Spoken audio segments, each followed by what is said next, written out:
ये एक ऐसा मंच है जहाँ पर हम सुबह से एक चीज समझ रहे हैं। आयुर्वेद मतलब अपने मन को, अपने तन को, अपनी आत्मा को पहचानो और उसका आधार आयुर्वेद। जीना सीखो, ये मूल सोच कहाँ से आई? सबसे पहले तो मैम, सबसे पहले स्वस्थस्य स्वास्थ्य रक्षणम आतुरस्य विकार प्रशमनम च, यानी कि जो स्वस्थ व्यक्ति हैं उनको स्वस्थ बने रहने के लिए, और जो लोग बीमार हैं, जो आतुर है, उसको कैसे ठीक किया जाए, उसके ऊपर काम करता है आयुर्वेद। और उसी के ऊपर काम करता है, उसी का वही लक्ष्य जो आयुर्वेद का है, वही लक्ष्य जीना सीखो का है। और वही एक चिकित्सक होने के नाते मुझे लगता है हम सभी का यही लक्ष्य है कि हम ज्यादा से ज्यादा लोगों तक आयुर्वेद को पहुंचा सके, उन्हें ठीक कर सके, और जो लोग हेल्दी हैं वो अपना हेल्दी लाइफ स्पैन कैसे बिता सकते हैं, उसके ऊपर हम लोग काम करते हैं। इस पर काम तो शुरू हो चुका है, लेकिन और आप लोगों ने बहुत अच्छे रिजल्ट्स भी दिए हैं। अभी हम कुछ इस सेशन में कुछ वीडियोस भी देखेंगे, केस स्टडी के साथ ये सेशन होगा, इसलिए ये बहुत खास होने वाला है। लेकिन सबसे पहले, जैसा अभी मेरी आपसे बात भी हो रही थी कि सबसे पहले जब कोई पेशेंट आपके पास आता है तो उस पेशेंट को आयुर्वेद के हिसाब से उसकी बीमारी पहले पकड़ी जाती है, क्योंकि एलोपैथ का नजरिया और हमारे आयुष का, हमारे आयुर्वेद का नजरिया बिल्कुल अलग होता है। तो पेशेंट जब आपके संस्थान में सबसे पहले आता है तो आप किस सोच के साथ, किस प्रक्रिया के साथ उसका उपचार शुरू करते हैं? देखिए मैम, आयुर्वेद और एलोपैथ में बहुत डिफरेंस है। एलोपैथ काम करता है आपकी डिजीज पे, और हम लोग आयुर्वेद में काम करते हैं रोग और रोगी दोनों पे। मतलब हमें डिजीज पे भी काम करना है और हमें पर्टिकुलरली रोगी पे काम करना है। क्या कारण है जिस वजह से ये रोग हुआ, तो रोग की परीक्षा हम लोग करते हैं जीवा के द्वारा, नाड़ी के द्वारा, मल मूत्र, इन सब की द्वारा हम रोग की परीक्षा करते हैं। लेकिन रोगी की परीक्षा करना भी बहुत इंपॉर्टेंट है। रोगी का बल क्या है, रोगी की आयु क्या है, उसके सार सहनन, उसकी बॉडी क्या, उसकी क्या कॉजेज हैं जिस वजह से ये प्रॉब्लम वो फेस कर रहा है, तो इसके ऊपर हम लोग काम करते हैं। आयुर्वेद में 3 उपस्तंभ कहे गए हैं, आहार, निद्रा और ब्रह्मचर्य। जब अगर हम इन तीनों चीजों को ठीक करते हैं, कोई भी जो भी हमारे पास पेशेंट आते हैं, हम लोग बेसिकली उनको सबसे पहले डाइट के बारे में हम उसको बताते हैं कि किस तरह से आप एक हेल्दी लाइफस्टाइल को कैसे आपको ऑप्ट करना है, किस तरह का हमें डाइट लेने की जरूरत है। जिसमें हम लोग जो प्रमोट करते हैं वो प्लेट 1 प्लेट 2 को करते हैं, जिसमें प्लेट 1 में हम पेशेंट को बोलते हैं कि आपको फ्रूट्स खाने हैं। जब आप मॉर्निंग में अपना ब्रेकफास्ट करते हैं उससे पहले आपको प्लेट 1 लेने की जरूरत है, जिसमें हम लोग जो भी बॉडी वेट है उसका मल्टीप्लाई बाय 10, यानी कि सपोज अगर कोई पेशेंट आता है और उसका 60 kg बॉडी वेट है, तो उसको अराउंड 600 ग्राम्स फ्रूट, जिसमें 4 से 5 तरह के जो भी सीजनल फ्रूट्स हैं वो लेने की जरूरत है। और उसके बाद आप अपना नॉर्मल जो भी आप ब्रेकफास्ट में लेना चाहते हैं वो ले सकते हैं। इसी तरह से लंच में भी आप प्लेट 1 प्लेट 2 फॉलो करेंगे, जिसमें लंच में आप सैलेड लेंगे, जो आपका बॉडी वेट है उससे मल्टीप्लाई बाय 5 करके हम लोग उसे देते हैं पेशेंट को। और जो डिनर है वो मैक्सिमम हमारा कोशिश होती है कि सूरज ढलने से पहले पहले शाम का खाना, रात का खाना हो जाना चाहिए। तो हम पेशेंट को आहार के बारे में सबसे पहले बताते हैं। इसी तरह से जैसे राइट डाइट इंपॉर्टेंट है, वैसे ही राइट स्लीप भी बहुत इंपॉर्टेंट है। अगर हम लोग देखें मैम, अगर बीपी, शुगर, इवन आईबीएस, इतनी बड़ी बड़ी बीमारियां जो आज हम लोग फेस कर रहे हैं, कहीं ना कहीं इम्प्रॉपर स्लीप उसका एक बहुत बड़ा रीजन है। क्योंकि एक एंजाइटी, जब भी आपको कोई स्ट्रेस होता है, कोई एंजाइटी होती है, सबसे पहले स्लीप डिस्टर्बेंसेस आना शुरू होते हैं, और वो फर्स्ट सिग्नल होता है आपकी बॉडी का कि अभी कुछ गड़बड़ होनी इंटरनली शुरू हो चुकी है। तो हम लोग उसके ऊपर भी काम करते हैं कि जी। लेकिन जो मेरा सवाल था, क्योंकि बहुत मटेरियलिस्टिक होता जा रहा है जो भी आज की जो दुनिया है ना, भौतिकवादी दुनिया, तो हम लाइफस्टाइल तो कहेंगे कि हम लाइफस्टाइल को स्टैंडर्डाइज करना चाहते हैं, हम ये करना चाहते हैं, वो करना चाहते हैं, लेकिन बहुत सारे बोझ मन में लेकर चलते हैं। तो ऐसे पेशेंट्स भी आपके पास आते होंगे जो कहते होंगे कि टाइम नहीं सेटल हो पा रहा है, कैसे करें, शिफ्ट्स ऐसी ही हैं। ऐसे लोगों को किस तरीके से हैंडल करते हैं फिर आप लोग अपने सेंटर पे? उस केस में हम लोग बहुत ज्यादा, देखिए अभी जो हम लोगों का लाइफस्टाइल है, डेफिनेटली एक बहुत प्रॉपर डाइट प्लान हम लोग नहीं फॉलो करा सकते हैं पेशेंट को। बट जैसा मैंने भी बताया कि एटलीस्ट आप प्लेट 1 प्लेट 2 फॉलो करिए, कि आप जो भी ब्रेकफास्ट में खाना चाहते हो उससे पहले आप प्लेट 1 खा लो, उसके बाद आप प्लेट 2 ले लीजिए अपना। ऐसे ही लंच में पहले एक प्लेट सैलेड ले लो, बस इतना भी अगर आप कर लेते हैं और डिनर अपना टाइमली कर लेते हैं तो आप अपना मैक्सिमम, मुझे लगता है कि जो रोगों का कारण है, जो आपके मल हैं, जो दोष बढ़े हुए हैं, उनको काफी हद तक हम बैलेंस कर पाते हैं इस तरह। जी हम कुछ वीडियोस अभी केस स्टडीज रखेंगे, लेकिन जैसा कि आप चाहती थी कि इसका जिक्र जरूर हो, हिम्स जी कैंसर पर बहुत बड़ा काम हो रहा है। Definitely. और सबसे बड़ी बात कि पहले ये कहा जाता था कि कैंसर लाइलाज है, लेकिन आयुर्वेद ने उसका भी इलाज ढूंढा। जी। ये जो चैलेंज और उस चैलेंज के बाद के रिजल्ट किस तरह से लेते हैं आप लोग? मैम देखिए, कैंसर को नो डाउट, कैंसर नाम ही पेशेंट को डराने के लिए काफी है। आप किसी भी पेशेंट को जनरल एक छोटी सी कोई गांठ है, लाइपोमा है, आप उसको बोल दीजिए बायोप्सी करा लीजिए, पेशेंट आधा वहीं पे खत्म हो जाता है, क्योंकि वो इतना बड़ा डर है, उसका जो ट्रीटमेंट आगे चलना है, जो आगे उसके एक्सपेंसेस हैं, वो सारी चीजें पेशेंट को तोड़ डालती हैं। और मुझे ऐसा लगता है कि नो डाउट एलोपैथ अपना काम कर रहा है, लेकिन जब तक, अगर आप आज की डेट में ब्रेस्ट कैंसर बहुत कॉमन है, मतलब अगर मैं बोलूं कि डेली ओपीडी में 6-7 पेशेंट हमें ब्रेस्ट कैंसर के मेरे पास आ जाते हैं, और आप उसका कॉज ढूंढेंगे ना मैम, तो हमारे कहीं ना कहीं हमारी स्ट्रेस जो एक फीमेल्स ले रही हैं, जो उनका लाइफस्टाइल है, इमोशनली जो डिस्टरबेंस है, वो कॉज है इन प्रॉब्लम्स का। तो हमें सबसे पहले, अभी रोग हो गया है तो ऑब्वियसली उसको ट्रीट करना है, लेकिन उससे बचने के लिए मेरा ये मतलब, मैं सभी फीमेल्स को ये बोलना चाहती हूँ कि आप अबव 30 मैक्सिमम जितनी भी फीमेल्स हैं, वो अपनी लाइफस्टाइल में प्लीज एक्सरसाइज को जरूर इंक्लूड करिए, योगा को जरूर इंक्लूड करिए, क्योंकि आफ्टर 30 हमारी बॉडी में ऐसे हार्मोनल चेंजेस आ रहे होते हैं और इमोशनल चेंजेस भी आ रहे होते हैं। हमारी एक लाइफ एक अलग फेज में जा रही होती है, तो उसमें जो वो चेंजेस आ रहे होते हैं ना, उसको हमारी बॉडी एक्सेप्ट कई बार इजीली नहीं कर पाती है, और वही दबे हुए हमारे इमोशंस कहीं ना कहीं हमें बहुत बड़ी बड़ी बीमारियों की तरफ लेके जाते हैं। तो ये मेरा जरूर कहना है कि आप इस चीज को जरूर इंक्लूड करिए। रही बात हम लोग जो काम करते हैं कैंसर पे, वो हम लोग करते हैं आपकी डाइट के द्वारा।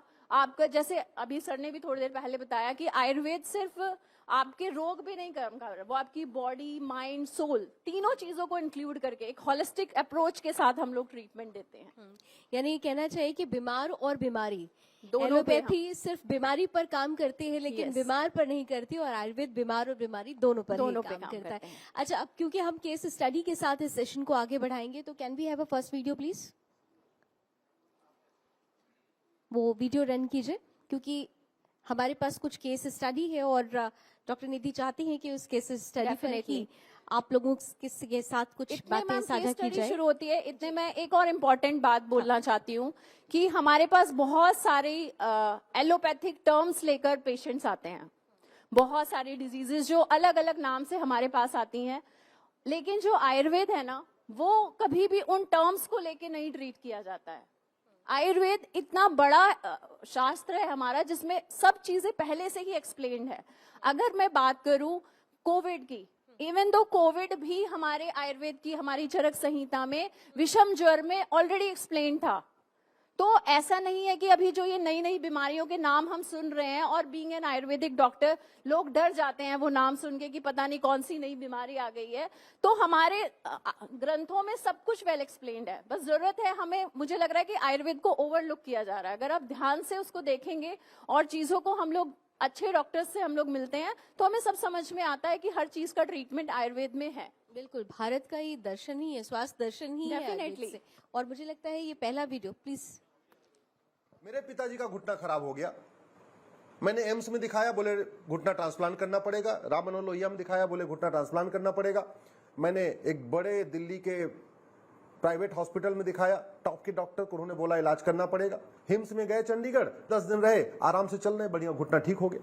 इसी तरीके से एक मेरे जानने वाले, उनकी डायलिसिस हो रही थी किडनी की, और वो हिम्स डेराबासी गए चंडीगढ़ में, हिम्स एक हिम्स है चंडीगढ़ में, वहां गए, कुछ नहीं हुआ, डायलिसिस बंद हो गई, बढ़िया आराम से काम कर रहे हैं, और वो भी कितने में, कुछ हजार में। मेरे पिताजी का घुटना खराब हो गया। तो ये क्योंकि इस अक्सर वीडियो आता में- है जी। जॉइंट पेन को और घुटनों को लेकर हमेशा ये समस्याएं आती हैं। डेफिनेटली मैम, ये जो आप वीडियो देख रहे हैं, ये अश्विनी उपाध्याय जी हैं, जो अपने पिताजी के बारे में एक्सप्लेन कर रहे हैं। उनके पिताजी की एज 77 ईयर ओल्ड है, जिनको घुटनों का प्रॉब्लम था करीबन पिछले 10 साल से। जो हमारे पास आए, हमने उनकी कुछ डाइट में चेंजेस किए, कुछ पंचकर्मा ट्रीटमेंट्स ऐड किए और कुछ 1-2 मेडिसिन उनकी ऐड करी, और विद इन 10 डेज उनके घुटनों जो बिल्कुल नहीं चल पा रहे थे, अभी वो इजिली अपने सारे काम कर पा रहे हैं। तो जो हम लोग कहते हैं ना कि हर कोई ट्रांसप्लांट नहीं, no need of any transplantation. तो ऐसा नहीं है कि आयुर्वेद के रिजल्ट्स नहीं है, और बहुत स्लो ट्रीटमेंट है। अगर सही तरह से ट्रीटमेंट किया जाए तो बहुत जल्दी रिजल्ट्स आते हैं। क्योंकि आप समझिए कि जो ये अभी जिस घुटनों के दर्द की बात कर रहे हैं, ये ऑस्टियोआर्थराइटिस के बारे में बोल रहे हैं। अगर आप ग्रेड 3 तक पेशेंट हमारे पास आ जाता है तो हम उसको कंप्लीट क्योर दे सकते हैं, उसको ठीक किया जा सकता है। क्योंकि कहीं ना कहीं ऑस्टियोआर्थराइटिस होने का कारण वात का शरीर में बढ़ना है, तो हम वात को बैलेंस कर रहे हैं। अगर वात बैलेंस हो जाएगा तो अपने आप आपके घुटनों में जो रुक्षता, जो ड्राइनेस आ गई है, जिसको बोलते हैं साइनोवियल फ्लूइड कम हो गया है, वो अपने आप मैनेज होना शुरू होगा। तो इस तरह से मैम जरूरत वही है कि हमें कारण पे काम करना है, तो वही हम लोग पंचकर्मा ट्रीटमेंट के द्वारा वही करते हैं, तो उससे पेशेंट को रिजल्ट आता है। इसी तरह से घुटनों के दर्द के लिए मैं रूमेटॉइड अर्थराइटिस के पेशेंट्स को भी जरूर बताना चाहूंगी कि अगर हम एलोपैथ की बात करते हैं तो रूमेटॉइड अर्थराइटिस में आप स्टेरॉइड्स ले रहे हैं, HCQS ले रहे हैं, इस तरह का ट्रीटमेंट सभी पेशेंट्स के लिए सेम ट्रीटमेंट है। लेकिन आयुर्वेद कहता है कि निदान परिवर्जन बहुत जरूरी है।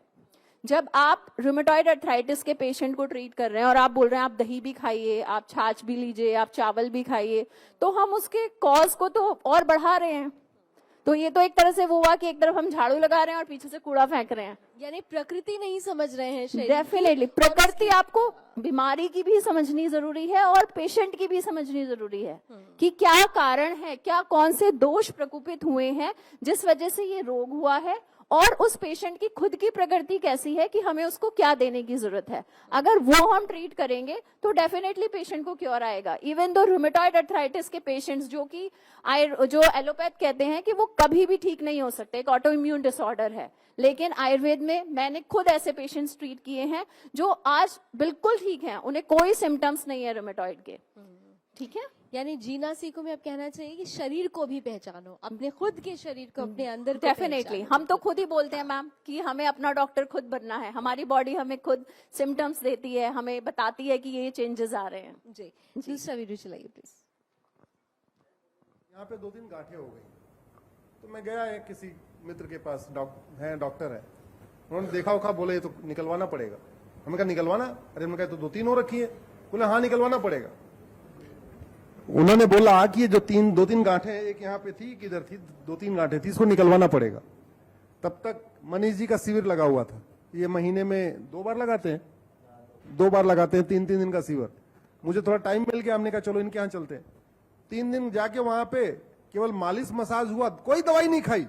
जहां ऑपरेशन से 3 गांठ निकाली जा रही थी, मनीष जी के हिम्स में जाके केवल हमने वहां पे अपना 3 दिन मसाज वसाज हुई, थोड़ा वो स्टीम दिया, योग प्राणायाम किया, आहार किया। चौथे दिन गांठ तीन की तीनों गायब हो गई, और उन तीनों गांठों के लिए ऑपरेशन कर रहे थे। मुझे यहाँ पे जी, अभी सर इसमें अपनी गांठों के बारे में बता रहे हैं, लाइपोमा के बारे में बता रहे हैं। जब सर हमारे पास आए थे तो 3 गांठें उनकी छाती पर थी, लेकिन अभी जब हम लोगों ने उनको ट्रीटमेंट दिया, जिसमें उन्हें स्पेसिफिकली ग्रीन जूस हम लोगों ने प्रोवाइड किए, जिसमें हम लोग अमरूद, बरगद, पीपल का पत्ता, पुदीना, हरा धनिया, ये सारे पत्तों का हम एक जूस पेशेंट को स्पेसिफिकली मैम डेली जितने भी इस तरह के पेशेंट्स होते हैं, हमारे कैंसर पेशेंट्स, इनको प्रोवाइड कराते हैं। और विद इन 3 डेज हम लोग, खुद पेशेंट बता रहे हैं आपके सामने कि वो गांठें गायब हो गई उनकी। क्योंकि और ये हमने नहीं किया, खुद बॉडी अपने आप को डिटॉक्स करती है, और जब आप डिटॉक्सिफिकेशन प्रॉपर होगा तो अपने आप पेशेंट को रिजल्ट्स मिलेंगे। और इसीलिए आजकल डिटॉक्स जूस की बात सबसे ज्यादा की जाती है, जी। और यही आयुर्वेद का महाविज्ञान है। Definitely. और ये जो खास कार्यक्रम हुआ था प्रधान संपादक डॉक्टर सुरेश सोहंके जी का जनसंवाद, जिसमें इस आयुर्वेद के महाविज्ञान को भी और इस चमत्कार को भी समझाया गया था। नेक्स्ट वीडियो प्लीज प्ले कीजिए। अरे मनीष जी, आपका भाषण रोज टीवी पे सुनते रहते हैं। जिस कॉन्फिडेंस से आप बोलते हो ना, मैं सोचता हूँ ऐसे सभी आयुर्वेद के लोग बोले। इसके लिए आप उनको प्रशिक्षित करो ताकि आयुर्वेद का भविष्य बहुत उज्जवल हो सके। जिस कॉन्फिडेंस से आप बात करते हो ना, और जैसा अरुण शर्मा जी ने जैसा कहा कि इनकी आंख की ज्योति गई हुई, आपके आयुर्वेद के सिस्टम से जहां अच्छे अच्छे लोग फेल हो जाते हैं, वहां अपने ज्ञान और अपनी योग्यता के आधार पर जो आपने काम किया, वो वास्तव में हमारे देश के आयुर्वेद को बहुत ऊंचाई देता है। आपका बहुत बहुत अभिनंदन।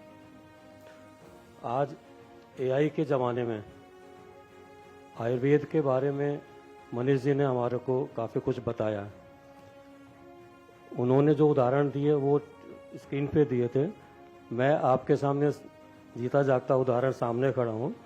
पिछले साल मेरी एक आँख की, ये जो आँख है इसकी रोशनी बिल्कुल चली गई थी, और मैंने रुपेश जी को फ़ोन करा। मैं कहा यार ऐसे ऐसे बात हो गई है। तो उन्होंने कहा मनीष जी को फ़ोन करो। फिर मनीष जी को फ़ोन किया तो मनीष जी ने कहा कि पहले आप मेरे प्रशांत विहार सेंटर है रोहिणी में, दिल्ली में, आप वहाँ जाओ, आप एलोपैथ तो बाद में कराना। तो मैंने फ़ोन रखा, उससे पहले इनके डॉक्टर्स के फ़ोन मेरे पास आ गए, प्रशांत विहार से डॉक्टर मोनिका के। तो उन्होंने कहा सर आप कब आ रहे हो, हम तैयारी कर रहे हैं। तो वहाँ पे गया तो डरता डरता गया मैं, कोई आयुर्वेद का, मैं पता नहीं कैसा ट्रीटमेंट रहा होगा। तो 10 दिन मेरा वहाँ पे ट्रीटमेंट किया आँखों का, और 10 दिन के अंदर मेरी जो आँख की रोशनी है कंप्लीट वापस आ गई 100%। यही चमत्कार इस है मैम। आँख के लिए एलोपैथ में कई जो आँखों के सर्जन थे उन्होंने ऑपरेशन बताया था। तो उसके बाद ये भी कहा था कि आँख की गारंटी नहीं है कि वो ठीक रहेगी नहीं रहेगी, और आपको नाइट विजन की प्रॉब्लम रहेगी, नाइट ब्लाइंडनेस आएगी। तो डर के मैंने फिर लास्ट में मनीष जी को उनको फोन किया। हम सब लंबा जीना चाहते हैं, हम सब स्वस्थ जीना चाहते हैं, हम सब मौत को हराना चाहते हैं, लेकिन वो कैसे संभव है? तो उसका रेगुलर तरीका है बॉडी का डिटॉक्सिफिकेशन, बॉडी की क्लीनिंग, बॉडी की सफाई। और आयुर्वेद में हजारों साल पहले वो टेक्निक लिखी थी पंचकर्मा के रूप में। हम स्कूटर की सर्विस करा लेंगे, बाइक की सर्विस करा लेंगे, कार की करा लेंगे, लेकिन अपनी कभी नहीं कराएंगे। तो पंचकर्मा का नया नाम ना बॉडी सर्विस कर देना चाहिए, तो शायद सब लोगों को याद रहेगा।